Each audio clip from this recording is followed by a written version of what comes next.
Hello दोस्तों, नमस्कार। Welcome back to curious for the daily dose of football. तो सबसे पहले बात करते हैं। India has been invited into the Unity Cup 2026 जो कि यूके के लंदन में खेला जाएगा from 26 of May to 30 May के बीच में, जिसमें India, Nigeria, Jamaica and there will be one more country, यानी कि टोटल 4 कंट्रीज के साथ ये टूर्नामेंट खेला जाएगा।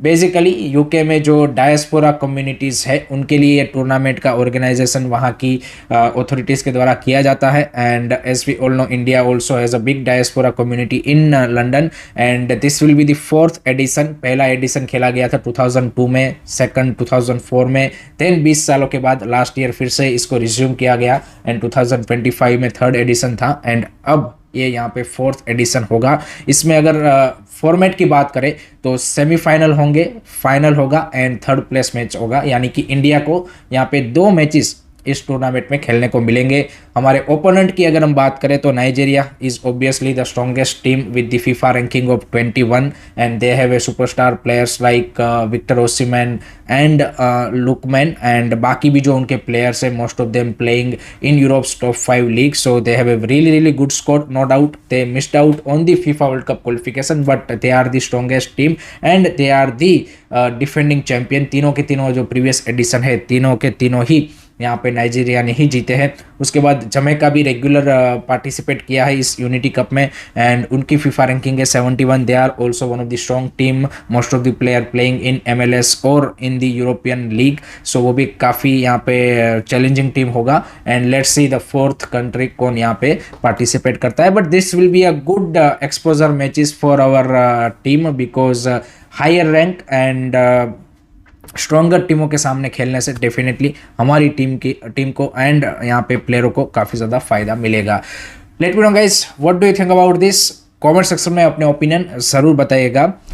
सेकंड बात करते हैं, आज से किक ऑफ हो रहे इंडिया अंडर 20 के AFC एशियन कप कैंपेन के बारे में, कि जहाँ पे पहला ही मैच है उनका अगेंस्ट दी माइटी जापान के सामने, जो कि आज शाम 6:30 बजे इंडियन स्टैंडर्ड टाइम के हिसाब से मैच खेला जाएगा, जिसको आप इंडिया में फैन कोड के प्लेटफॉर्म के ऊपर लाइव देख पाएंगे and this will be a tough battle, tough match for the India under 20 without doubt. And coach Joakim Alexandersson ने भी कल प्री मैच प्रेस कॉन्फ्रेंस में यही चीज़ बोला कि no doubt Japan is a very quality side, but we have that mentality कि भाई हम यहाँ पे इस ग्रुप से डेफिनेटली नॉकआउट के लिए अपना जो क्वालिफिकेशन है वो सिक्योर कर सकते हैं। सो आज का मैच तो काफ़ी डिफिकल्ट होने वाला है because Japan is the 6th time winner of under 20 Asian cup and India 20 सालों के बाद अंडर 20 वुमेन्स एशियन कप में पार्टिसिपेट कर रहा है। सो वो एक बड़ा ओकेजन है हमारे लिए एंड आगे हमें इस तरह के टूर्नामेंट में भी रेगुलरली पार्टिसिपेट करना पड़ेगा। देखते हैं, ग्रुप टफ है, यहाँ पे जापान है, ऑस्ट्रेलिया है एंड चाइनीज ताइपे है एंड इंडिया को नेक्स्ट राउंड में जाने के लिए या तो टॉप 2 में फिनिश करना पड़ेगा या फिर they have to finish as a top 2 third best टीमों में यहाँ पे उनको फिनिश करना पड़ेगा। सो चैलेंजिंग है but that is the challenge at this level. तो आपको भाई अपना जो लेवल है, अपना जो क्वालिटी है वो रेस करना पड़ेगा to take on this good quality sides of Asia. So मज़ेदार मैच होगा, लेट्स सी किस तरीके की परफॉर्मेंस रहती है। सीनियर लेवल पे हमने देखा कि भाई जापान ने हमारी इंडियन टीम को भाई 11-0 से पहल दिया था। सो लेट होप सो यहाँ पे ऐसी स्कोर लाइन हमें ना देखने को मिले, एक बेटर फाइट हमारी अंडर 20 वुमेन्स टीम की ओर से देखने को मिले। आपकी क्या प्रेडिक्शन है, आपकी क्या एक्सपेक्टेशन है, कॉमेंट सेक्शन में ज़रूर बताइए। थर्ड बात करते हैं इंडिया अंडर 20 मेंस टीम के बारे में, कि जिन्होंने कल अपना साफ अंडर 20 चैंपियनशिप का सेमीफाइनल खेला भूटान के सामने एंड 5-0 का एक थंपिंग विक्ट्री वहां पे हासिल किया है, कंफर्टेबल विक्ट्री हासिल किया है, जो कि एक्सपेक्टेड रिजल्ट था। बट आई वुड से कि परफॉर्मेंस वाइज भी compare to Pakistan and Bangladesh हमारी टीम बेटर खेली। But again the question is कि now in final against Bangladesh how we are gonna play and Bangladesh वाला वो मैच काफ़ी यहाँ पे आई वुड से कि अगेन क्लोज होगा। So that is the ultimate challenge but overall good performance against Bhutan and I think उससे प्लेयरों का जो कॉन्फिडेंस है वो भी बड़ा होगा एंड आई थिंक जो फाइनल है इंडिया वर्सेस बांग्लादेश का, वो आई थिंक एक धमाकेदार फाइनल हमें यहाँ पे देखने को मिलने वाला है। आपको कैसा लगा मैच, आपके क्या थॉट्स है, कमेंट सेक्शन में ज़रूर बताइए। फोर्थ बात करते हैं भाई, फाइनली फीफा वर्ल्ड कप 2026 के लिए जो 48 कंट्रीज है वो यहाँ पे डिसाइड हो चुके हैं। जो लास्ट कुछ क्वालिफिकेशन के स्पॉट बचे थे वो भी अब यहाँ पे फाइनलाइज हो चुके हैं। एंड एशिया से भाई इराक ने हिस्ट्री क्रिएट कर दिया है एंड 40 सालों के बाद इराक ने फीफा वर्ल्ड कप के लिए क्वालिफाई किया है। एंड जिस तरीके की उनकी जर्नी रही है इस बार के वर्ल्ड कप क्वालिफिकेशन की, वो काफ़ी ज़्यादा चैलेंजिंग एंड काफ़ी ज़्यादा हिस्टोरिकल रही है। बिकॉज उनकी team as we all know कि रिसेंटली जो वेस्ट एशिया में वॉर चल रहा है उसके चलते यहाँ पे इराक में फंस गई थी, उनके कोच दुबई में फंस गए थे। तो टीम को ये जो लास्ट उनका इंटरकॉन्टिनेंटल प्लेऑफ का फाइनल था अगेंस्ट बोलीविया, उससे पहले यहाँ पे टीम को उतना कोई प्रैक्टिस करने के लिए या फिर कैंप ट्रेनिंग करने के लिए कुछ यहाँ पे टाइम नहीं मिला था। काफ़ी एक लंबा ट्रैवल करके वो यहाँ पे मैक्सिको गए थे। सो एक ट्रैवलिंग का भी वो आई वुड से कि हेडिक था, सब कुछ था।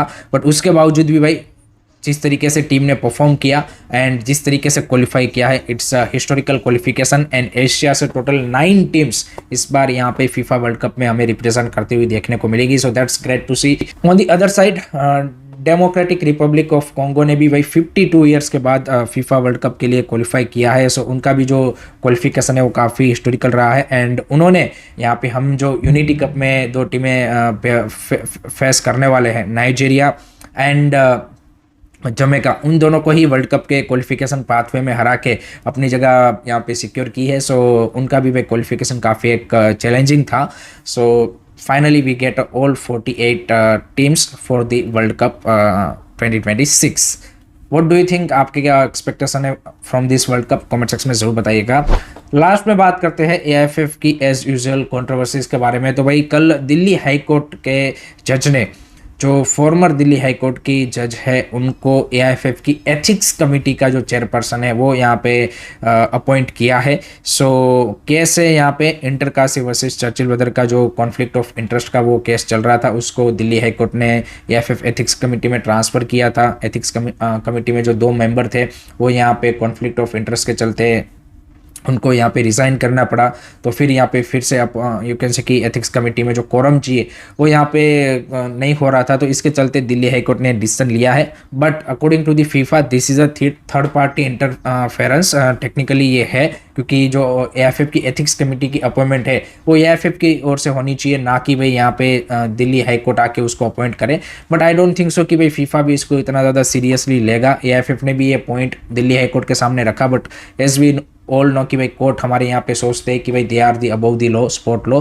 एंड 2022 में भी भाई जो हमें बैन मिला था उसका वन ऑफ द रीज़न यही था कि सुप्रीम कोर्ट ने उस टाइम पे उस चीज़ को नेगलेक्ट किया था। एंड इस बार दिल्ली हाई कोर्ट ने भी इस चीज़ को नेगलेक्ट किया है। बट आई थिंक फीफा भी अब ज़्यादा सीरियस है नहीं हमारे लिए। सो आई थिंक वो भी इसको मे बी नेगलेक्ट कर दे, इसलिए आई डोंट थिंक सो कि यहाँ पे बैन आने का अभी खतरा है। But technically this is a third party interference. बाकी केस जो भी है इंटरकाशी वर्सेस चर्चिल ब्रदर का वो चलना चाहिए।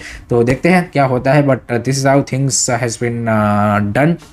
आपका क्या मानना है, आपके क्या पॉइंट ऑफ व्यू है, कमेंट सेक्शन में जरूर बताइए। So that's it from my side guys regarding today's football news. I hope कि आपको वीडियो पसंद आया होगा। Keep supporting this channel, don't forget to like, share and subscribe curious study. जय हिंद, जय भारत।